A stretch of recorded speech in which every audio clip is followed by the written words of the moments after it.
Imagine you're standing at the edge of a cliff. The wind is fierce, roaring past your ears, and far below you, waves crash against sharp rocks. Your heart is pounding. One wrong step, and it's over. But here's the twist. This cliff isn't real. It's in your mind.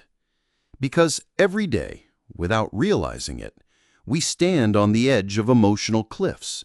We're one text message away from anger, one unexpected bill away from panic, one small comment away from feeling worthless. Why? Because our emotions have hijacked the driver's seat of our life. And when emotions are in control, logic, peace, and happiness become prisoners. But here's a secret the world doesn't tell you. Your emotions are not wild beasts that you must obey. They are signals, like storm clouds warning of rain. You don't have to stand in the storm. You can step aside, watch the rain, and remain dry. This isn't about becoming emotionless. It's about becoming emotionally bulletproof, calm in chaos, unshaken by insults, unbroken by fear. And in this journey, we're not just going to talk about controlling emotions. We're going to train your mind to master them, just like a warrior masters his sword. So, take a deep breath, because once you learn this, no situation, no person, and no fear will ever own you again. Chapter 1. The Truth About Emotions.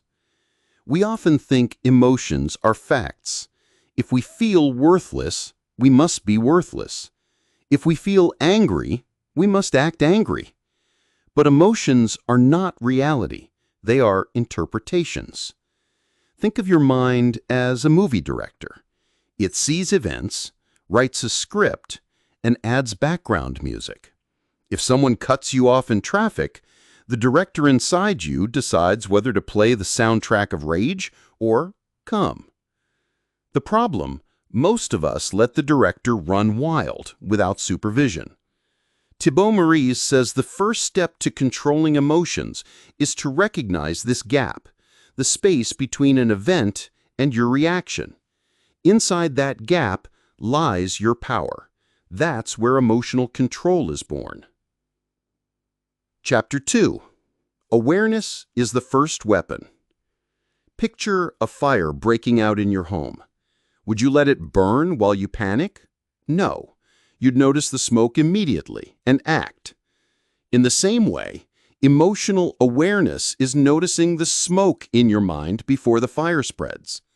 When you feel anxiety rising or anger boiling, simply pause. Name it.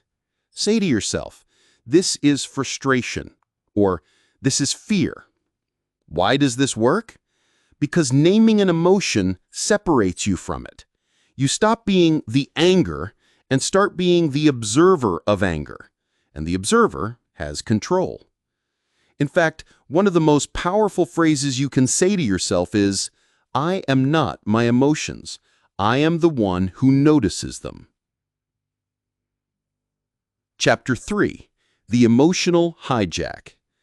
Have you ever looked back at something you said in anger and thought, "That wasn't me"? That's because in moments of high emotion, the brain's amygdala takes over. It floods your body with stress hormones and pushes you into fight or flight mode. Logic goes out the window. The trick isn't to never get emotional. That's impossible. The trick is to interrupt the hijack. Here's a powerful technique from the book. When you feel overwhelmed, shift your focus to your breath. Breathe in for 4 seconds, hold for 4, breathe out for 6. This isn't just breathing. It's a physical way to pull your brain out of panic mode and back into control. Chapter 4. Change your internal story. Every emotion you feel is tied to a story you tell yourself. Two people can face the same event and feel completely different things. Why? Because the story in their head is different. Example: If a friend cancels dinner, you might think, they don't value me, and feel hurt. Someone else might think, they must be busy, and feel nothing. The event is neutral. The story creates the emotion. To control emotions, you must rewrite your story. Ask, what else could this mean? Is this fact or just my assumption? When you question the story, you loosen emotion's grip. Chapter 5. Your emotional baseline. Have you noticed some people are calm even in chaos, while others explode at the smallest thing? That's because everyone has an emotional baseline, a default level of emotional stability. If your baseline is low, small triggers will throw you off balance. The good news? You can raise it. How? By consistently practicing mindfulness, staying present instead of living in past or future, gratitude, training your brain to notice what's good, and healthy routines. Sleep, exercise, and diet aren't wellness tips. They're emotional armor. Your emotional baseline is like your bank account. The more deposits you make through healthy habits, the more emotional cash you have to spend when life throws challenges. Chapter 6. Don't feed the beast. Here's a hard truth. The more you focus on a negative emotion, the bigger it grows. If you keep replaying a betrayal, you feed the beast of resentment. If you dwell on fear, you give it energy. Instead, Thibaut Meurisse suggests this. When a negative emotion arises, acknowledge it. Then, starve it. Shift your attention to something neutral or positive, not to escape, but to weaken its hold. This is like taking away oxygen from a fire. The fire might flicker for a while, but eventually it dies. Chapter 7. The Power of Perspective. Think of the last time you were furious at something, and then months later, you barely remembered it. That's the power of perspective. One technique from the book is called the 10-10-10 rule. When something upsets you, ask, will this matter in 10 minutes, 10 months, 10 years? Most things that feel huge now are specks in the bigger picture. When you zoom out, emotions lose their bite. Chapter 8. Emotional Triggers. Every one of us has buttons that, when pushed, trigger strong reactions. It could be criticism, being ignored, or even certain tones of voice. The key isn't to avoid all triggers, it's to map them. When you know your triggers, you can prepare for them. Think of it like knowing where the landmines are. Once you do, you can walk around them or disarm them before stepping on them. Chapter 9. Your emotions are your teachers. Controlling emotions doesn't mean ignoring them. In fact, emotions are valuable data. Fear might be telling you to prepare better. Anger might reveal where your boundaries are. Sadness might signal that something needs healing. Instead of asking, how do I get rid of this feeling? Ask, what is this emotion trying to teach me? This turns emotions from enemies into allies. Chapter 10. The Practice of Detachment. Imagine watching a thunderstorm through a window. The lightning flashes, the thunder roars, but you're safe inside. Detachment works the same way. It's the art of seeing your emotions without being swept away by them. When you detach, you stop reacting impulsively. You respond with clarity. The more you practice detachment, the more you realize you're not the storm. You're the sky, vast and unshaken, letting storms pass through. Most people think emotional mastery ends with calmness, but in truth, that's just the beginning. Because once you control your emotions, the real magic begins. You start controlling your life's direction itself. And now, We'll step into the strategies that make you unshakable, unstoppable, and deeply free, no matter what life throws your way. So, you've learned how to stand in the storm without being swept away. You've seen the power of awareness, detachment, and perspective. But emotional mastery isn't just about staying calm. It's about choosing your state no matter what's happening around you. Because here's the truth. Life will never stop throwing challenges. People will still disappoint you. Plans will still fail. Unexpected storms will still roll in. But the difference between a reactive life and a masterful one is whether you let those storms decide how you feel. Today we take the leap from defense to offense, from just controlling emotions to commanding them. Chapter 11. The Art of Emotional Reframing. Every event in life is a blank canvas. You choose the colors. Reframing means deliberately changing the meaning you assign to something, so the emotion it creates changes too. Example, you lose your job. Most people think, I'm doomed, and drown in fear. A master reframer thinks, this is a chance to reinvent myself, and feels excitement. Same event, different frame. Different frame, different emotion. The trick is to catch yourself in the moment. When something triggers you, pause and ask, what's another way to see this? If this were a blessing in disguise, what would it be teaching me? Your brain will resist at first, but the more you practice, the faster you'll turn pain into power. Chapter 12. Build your emotional muscles. Think of emotional control like physical fitness. You can't expect to lift heavy weights if you've never trained.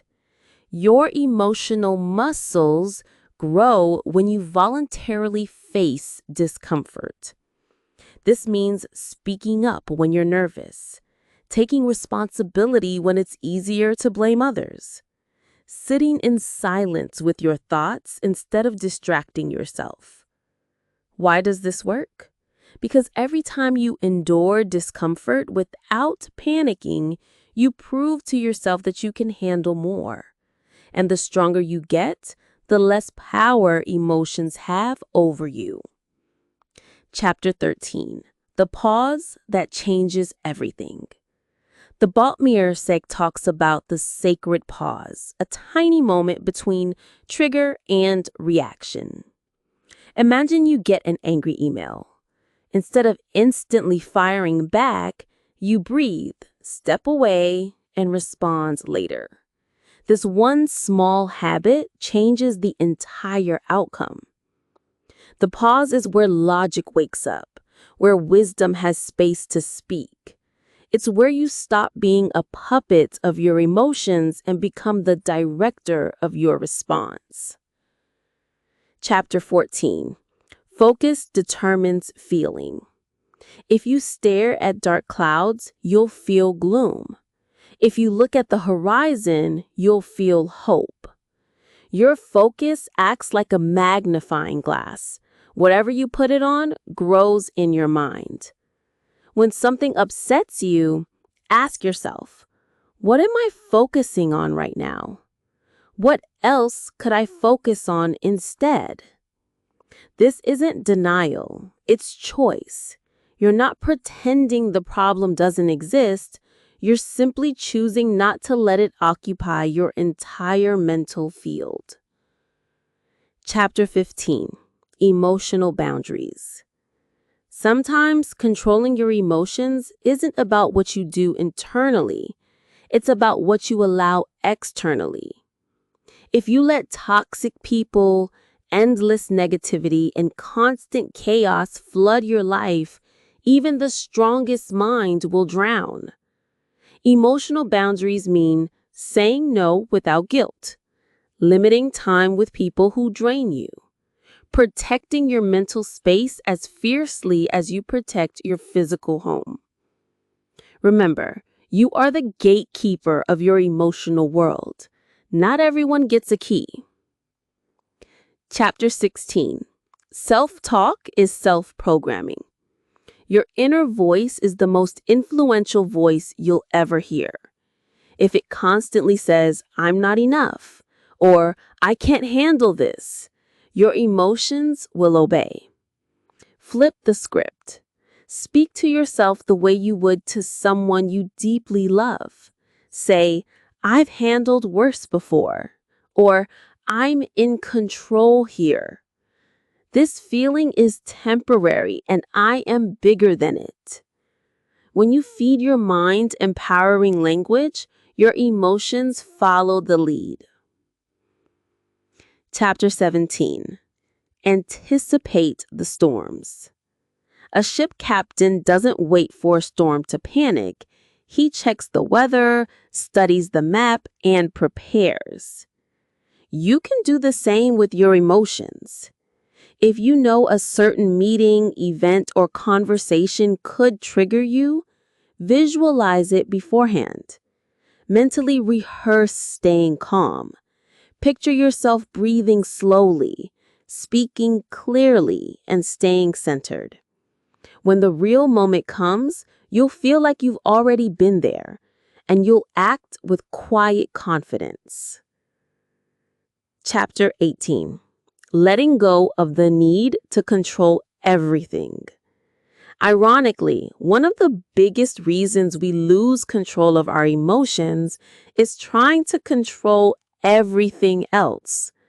We want people to act a certain way. We want events to unfold according to our plan. And when they don't, we get frustrated, anxious, or angry. But here's the truth. You control very little outside yourself, and you control everything inside you. When you stop clinging to outcomes and start focusing on your actions, peace replaces frustration. Chapter 19. Emotional rituals. Emotions don't just appear out of nowhere. They're shaped by your daily habits. Start your mornings with grounding rituals, journaling your thoughts, meditation or deep breathing, reading something uplifting instead of checking the news first. These small acts anchor your emotional state before the day even begins. A calm morning often leads to a calm day. Chapter 20. Resilience through meaning. Viktor Frankl famously said, "Those who have a why to live can bear almost anyhow." When life feels overwhelming, emotions can spiral. But if you anchor yourself in a purpose bigger than the problem, your emotional storms shrink. Ask yourself, why does this matter? What bigger mission am I serving? When your life has meaning, temporary emotions don't knock you off course. They fuel you to keep going. Chapter 21. Emotional freedom.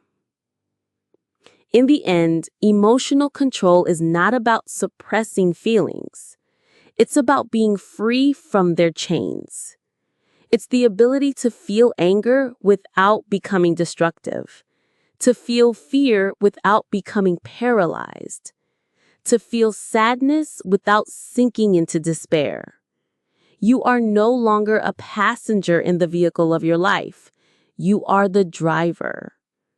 Emotions are on board, yes, but they're not holding the wheel.